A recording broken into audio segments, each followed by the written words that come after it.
Welcome to Baha'i Lights. My name is Sarv Misaghian, and today we're going to show you a video about the life of Bahá'u'lláh, the prophet founder of the Baha'i faith, and about his life and teachings. And let me welcome you, Cynthia, today. She's going to give us a little information and examples of life of Bahá'u'lláh.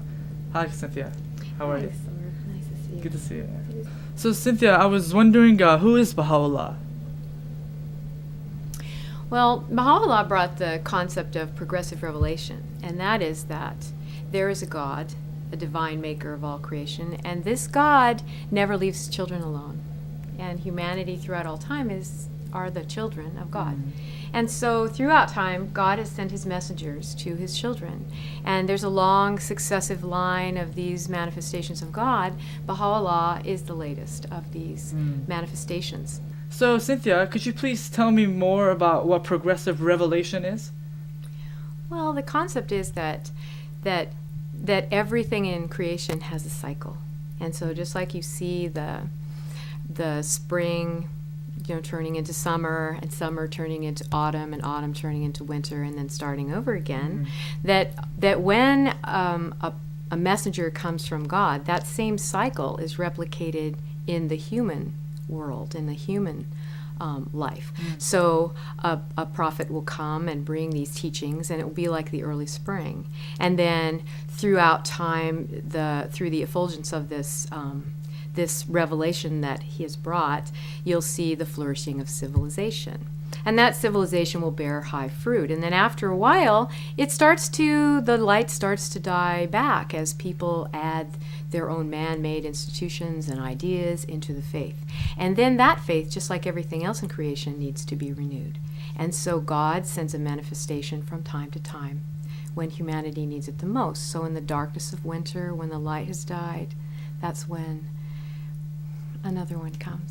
And every religion teaches of the coming, the second coming, or the return of the prophet of God. So that's what progressive revelation in a nutshell.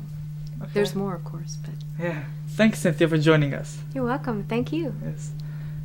Enjoy the film.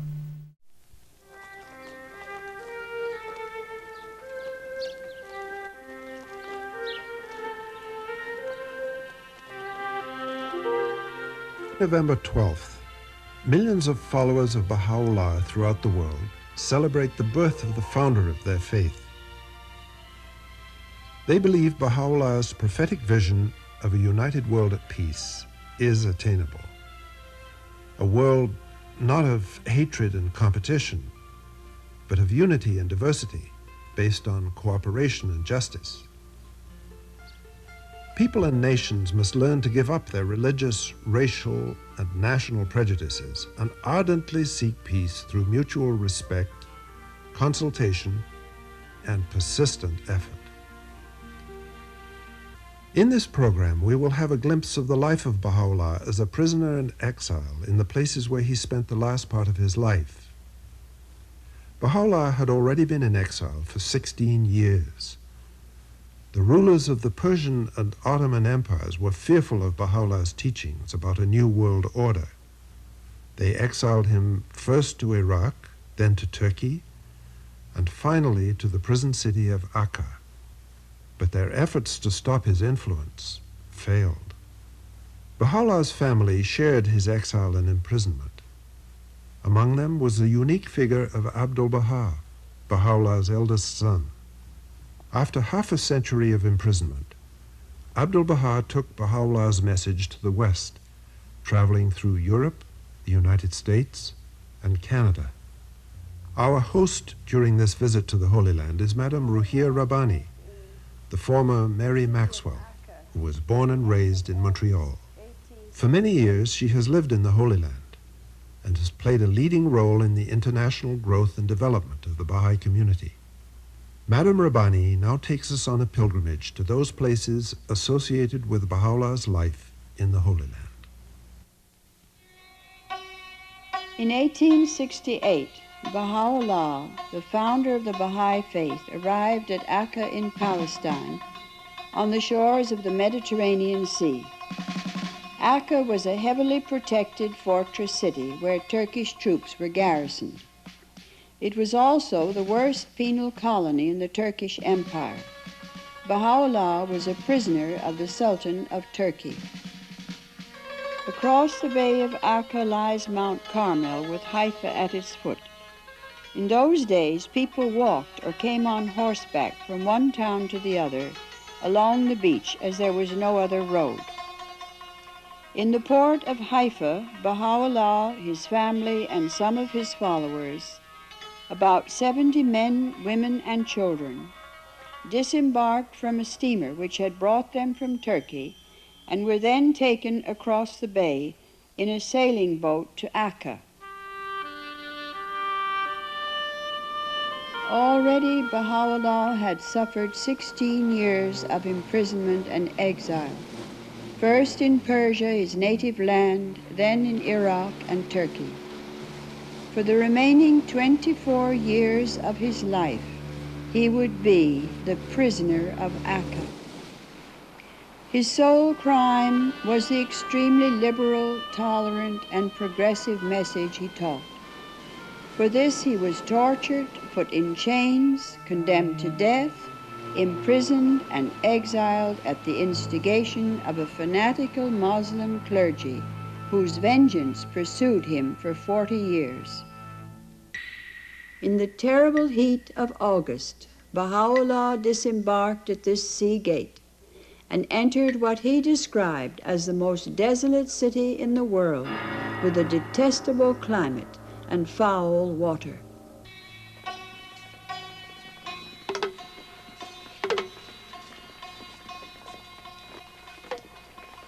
He was led by his guards through its narrow, stinking lanes, the object of the curiosity and mockery of its inhabitants.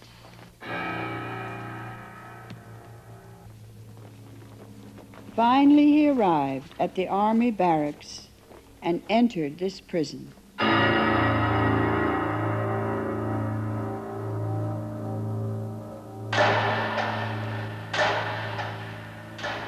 For 2 years and 2 months, he and his companions were strictly confined in this inner citadel. Pilgrims who sometimes walked 4 months from Persia would stand beyond the moats, hoping to glimpse their Lord in the dark windows of the prison. Bahá'u'lláh suffered more behind those bars than any other time in his life. Almost all the 70 people fell ill with malaria or dysentery. 3 died. But the crowning blow for him and his saintly wife Nawab, the faithful companion of all his exiles, the mother of his most distinguished children, was the death of their 22-year-old son, Mehdi. The weary years went by. 9 bleak and stormy winters Bahá'u'lláh spent as a prisoner in Akka.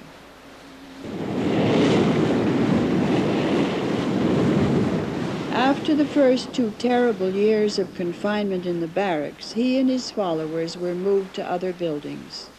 Finally, Bahá'u'lláh and his family came to live in this house.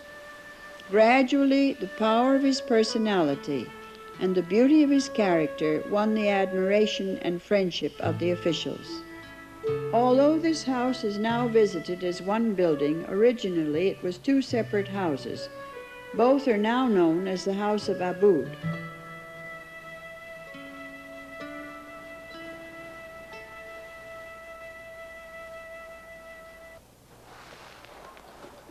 Bahá'u'lláh arrived in the city of Akka at the end of August 1868. And by 1871, he was free of his imprisonment in the barracks, and he moved to this house with his family. One must remember in looking at this room that this is not the way it was in his days, because it was changed when Abdul-Baha later lived here after the ascension of Baha'u'llah. As a matter of fact, Abdul-Baha used to come and sleep in this room up to practically the very end of his life. It was in this room, which is because of this fact so very sacred to the Baha'is of the world, that Baha'u'llah revealed the Kitab-i Aqdas, which is the charter of the future world order, the future world civilization of Baha'u'llah, and the book that is the repository of his laws and his ordinances. You can see in this room the way Abdul-Baha lived. He lived so simply. That should be a source of great encouragement to the Baha'is in many countries who themselves live under very simple circumstances.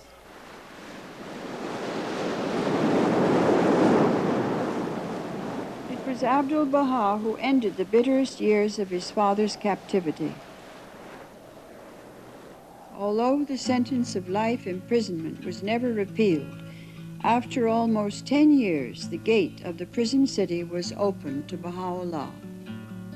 Now admired by high officials and revered by the populace who called him His Highness and the august leader, he was at last free to move about the countryside.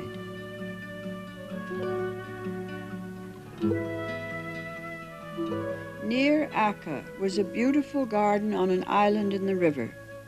Abdul-Baha rented this for Baha'u'llah, who called it Rizwan, which means paradise, surely a paradise for the man, now over 60, who still bore the marks of the chains he wore 4 months in a dungeon in Tehran.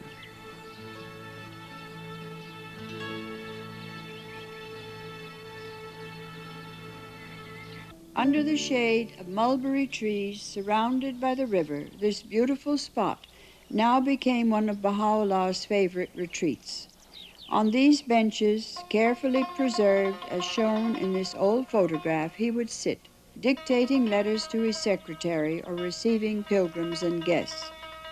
In Akka, he once told Abdul-Baha, "The country is the world of the soul, the city the world of bodies." On dusty paths through the wilderness, Baha'u'llah sometimes moved about by carriage or riding a donkey. Though a prisoner until he died, the years of strict confinement were over. As Abdul-Baha said, if his light before the days in Akka was like a star, there it became like a mighty sun. Abdul-Baha at last succeeded in acquiring a worthy residence for his father, the beautiful Oriental palace at Baji. This old photograph shows how it must have looked in those days.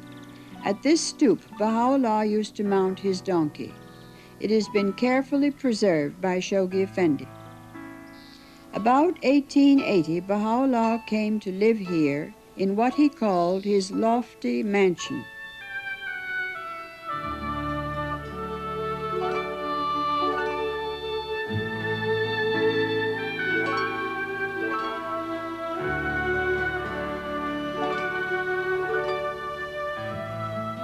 He occupied that corner room.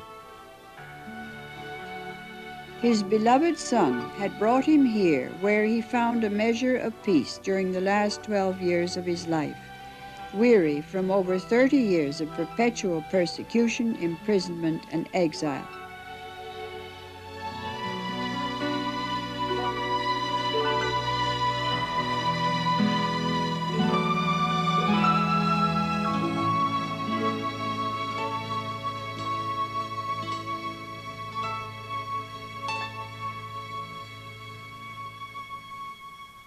This is the room in which Professor E.G. Brown of Cambridge University in April 1890 had a very important interview and a very unique interview with Baha'u'llah.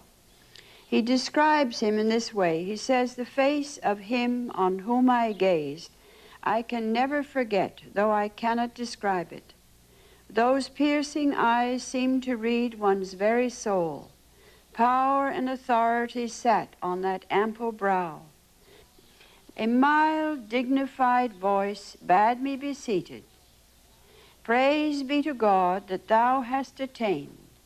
Thou hast come to see a prisoner and an exile. We desire but the good of the world and the happiness of the nations, yet they deem us a stirrer up of strife and sedition, worthy of bondage and banishment.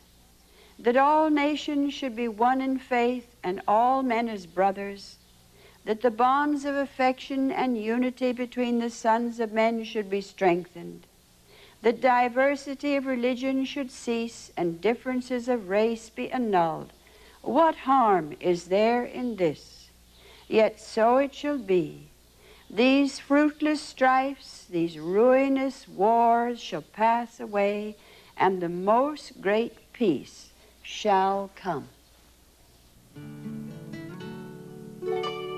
Baha'u'llah's room opened onto this secluded court on the balcony where he could enjoy privacy. The colored glass screen and marble fountain made it cool and shady in summer and protected from the rain in winter. Below it is one of the loveliest gardens in Bahai.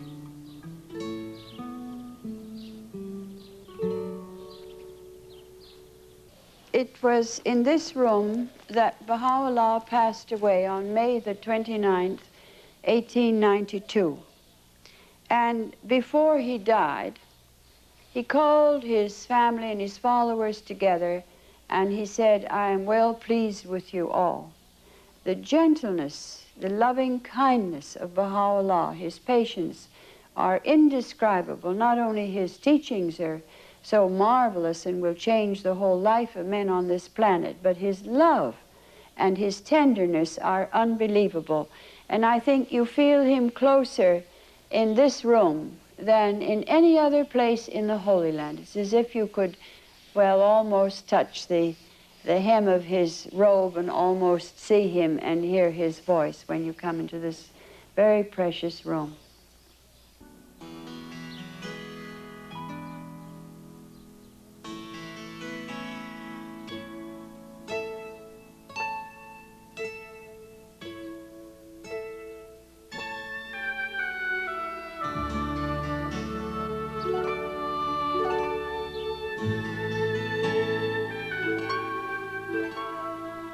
A simple beauty surrounds Baha'u'llah's resting place. From it, an almost tangible sense of peace flows out. His words echo in our ears. We desire but the good of the world and the happiness of the nations. The happiness of the nations.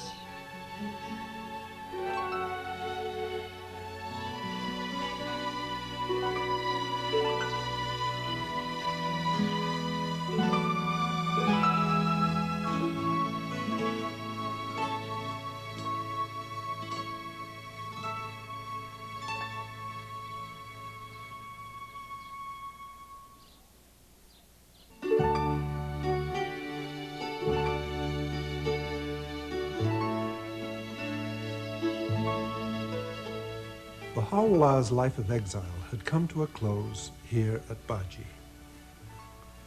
Though still a political prisoner, the messenger of God was able to complete more than 100 volumes, a body of sacred writings dealing with a vast array of subjects. This wealth of divine guidance is centered on the principle of the oneness of humanity. It provides the blueprint for building a global civilization. Baha'u'llah explained that humanity is emerging today from its adolescence into the period of its maturity, and that the time in which we are now living would see terrible wars and human agony. But he assures us that as this period comes to an end, a new age of international peace and harmony would come to stay. O well-beloved ones, regard ye not one another as strangers. Ye are the fruits of one tree and the leaves of one branch. We cherish the hope that the light of justice may shine upon the world and sanctify it from tyranny. Here at Bahai, Baha'u'llah finished the work of setting down those principles necessary for world unity: the harmony of science and true religion, the equality of women and men, the need for economic justice, and the elimination of all forms of prejudice. The coming world unity described by Baha'u'llah will be a commonwealth of nations in which cultural diversity and expression is cherished, and the participation of all human beings is essential. Today, increasing numbers of people from all backgrounds are coming to visit these gardens. Many more around the world are learning about Baha'u'llah's teachings and his central theme of unity in diversity. Consider the flowers of the garden. Though differing in kind, color, form, and shape, yet this diversity increaseth their charm and addeth unto their beauty.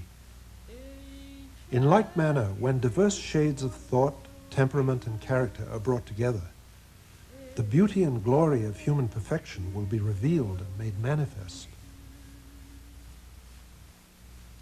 Prayer and meditation are the foundations of the individual spiritual life. However, Baha'u'llah also taught that service to humanity is essential to spiritual development. Those who today dedicate themselves to the service of the entire human race are helping to spiritualize the planet as well as their own individual lives. Baha'u'llah taught that human beings are not innately aggressive or sinful. Rather, he sees them as a mine rich in gems of inestimable value. Education can alone cause it to reveal its treasures and enable mankind to benefit therefrom.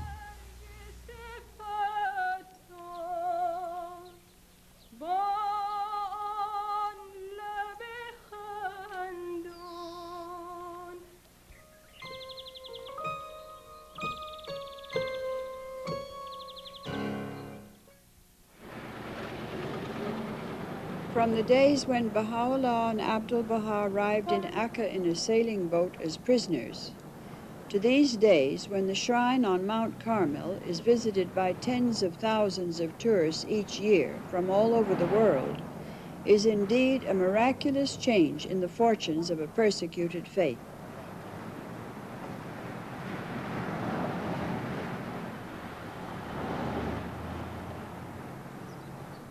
The Baha'i shrine is included in most tours. During the 3 hours every morning when it is open to the public, often over 3,000 people visit it. The history of this shrine is unique. The prophet Isaiah called Carmel the mountain of the Lord, to which all nations will flow. Its site was chosen by Baha'u'llah. Its style was planned by Abdul-Baha, who said that when completed, it must have a colonnade and dome.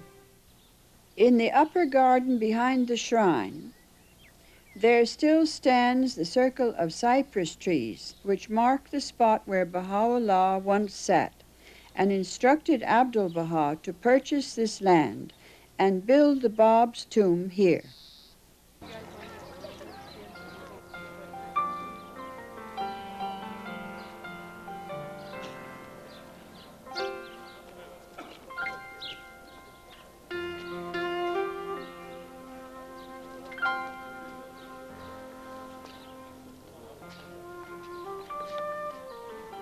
Photographs are not permitted inside the shrines because they are sacred tombs, but everyone enjoys taking pictures outside as souvenirs of their visit.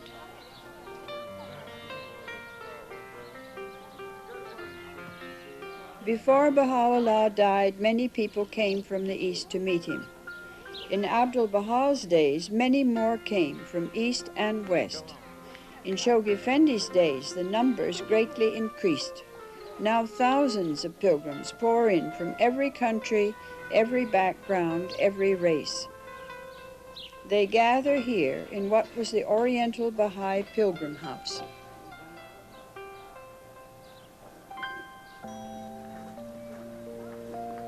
The pilgrims are reminded that Baha'i houses of worship are open to all. As there are no priests in our faith, no sermons are preached.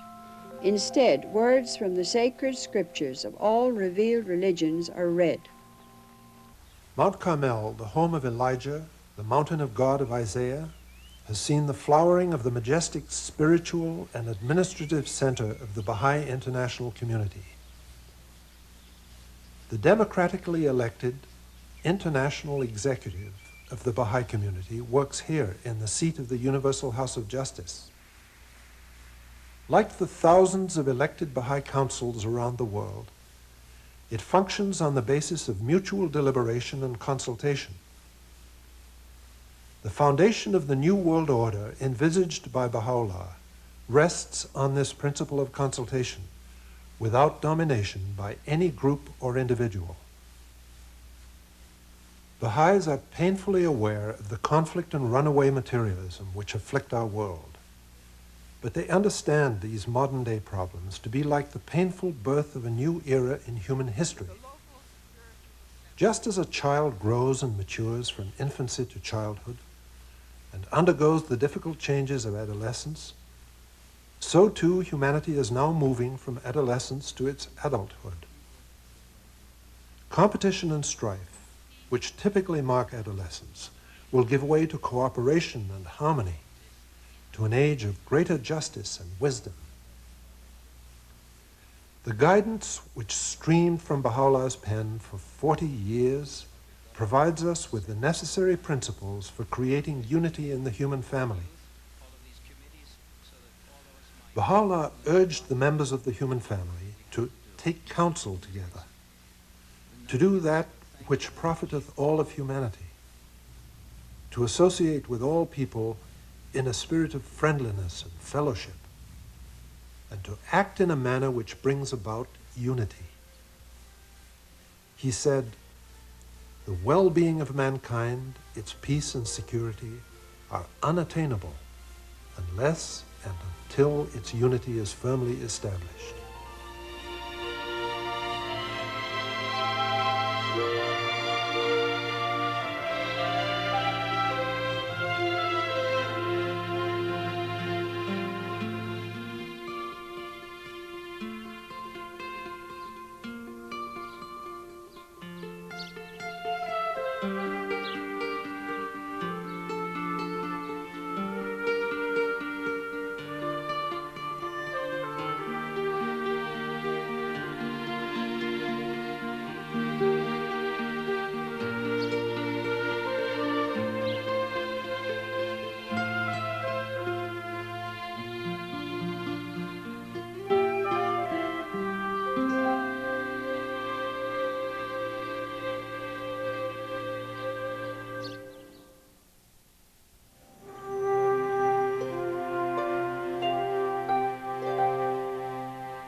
From the Baha'i shrine on the side of Mount Carmel, the gaze of visitors falls along the tree-lined path running from the foot of the mountain up to the shrine, and they look out through the graceful pillars of the Universal House of Justice, across the Bay of Haifa to the prison city of Akka, where Baha'u'llah had been imprisoned for so many years.